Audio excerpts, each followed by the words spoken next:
ხელნაწერთა ეროვნული ცენტრი ადგილმდებარეობას იცვლის, ჯერჯერობით უცნობია პროექტის დეტალები, თუმცა ეს საკითხი უკვე გახდა აჟიოტაჟის მიზეზი. ცენტრის თანამშრომლები აპროტესტებენ განათლების სამინისტროს გადაწყვეტილებას და კონსულტაციის გამართვას ითხოვენ. ცენტრის უკვე ყოფილი ხელმძღვანელი კი უნიკალური ექსპონატების სხვა შენობაში გადატანის შემთხვევაში მოსალოდნელ საფრთხეზე საუბრობს და გადაწყვეტილების უკან პირად ინტერესებს ასახელებს. ამ ინტერესების გამომხატველი რომ არის ქალბატონი თამარ სამეგიძე, ეს ცალსახად ჩანს. უბაკუდავა იმ ტერიტორიის ინტერესებზე საუბრობს, სადაც ხელნაწერთა ეროვნული ცენტრი მდებარეობს. უკვე დირექტორის მოვალეობის შემსრულებლის ინფორმაციით, განათლების სამინისტროს ცენტრის სხვა ადგილზე გადატანა სურს, რადგან ამ ფაქტით ამ დრომდე უცნობი კომპანია დაინტერესდა.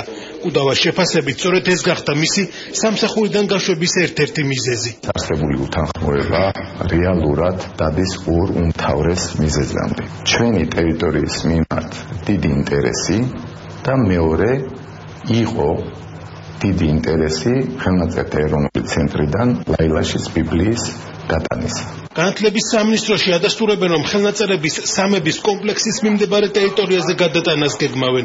ცენტრის თანამშრომლების განცხადებით კი ამის შესახებ მათთან არანაირი კონსულტაცია არ გამართულა.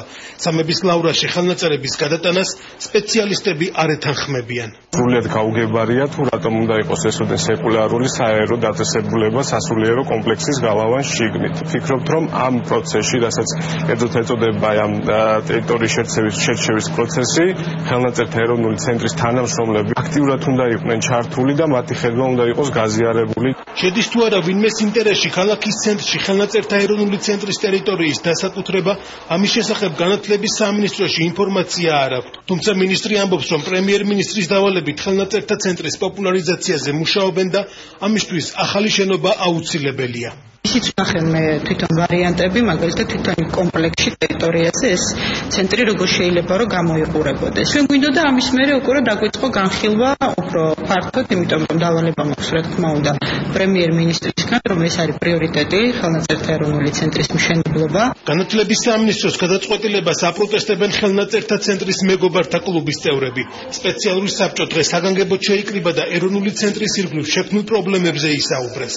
ის როგორც ხდება, რატომაც ხდება, ეს არის ტოტალიტარული დამოკიდებულება და ტოტალიტარული გადაწყვეტა იმ პრობლემებისა და რა პრობლემების წინაშე ვართ განათლების სამინისტროს მხრიდან. ეს არ ხდება ასე ერთი ხელის მოსმით, როგორც სურს რომ მოახდინოს განათლების სამინისტრომ. ეს არის არასწორი, არაკვალიფიციური და უპასუხისმგებელი. როგორ შეიძლება ამ ასეთ ფასეულობას მოიქცე ნაკლები ყურადღებით? ამას იცით რა, ძალიან სპეციფიური შენობა უნდა. აი ეს შენობა ამისთვის მორგებულია.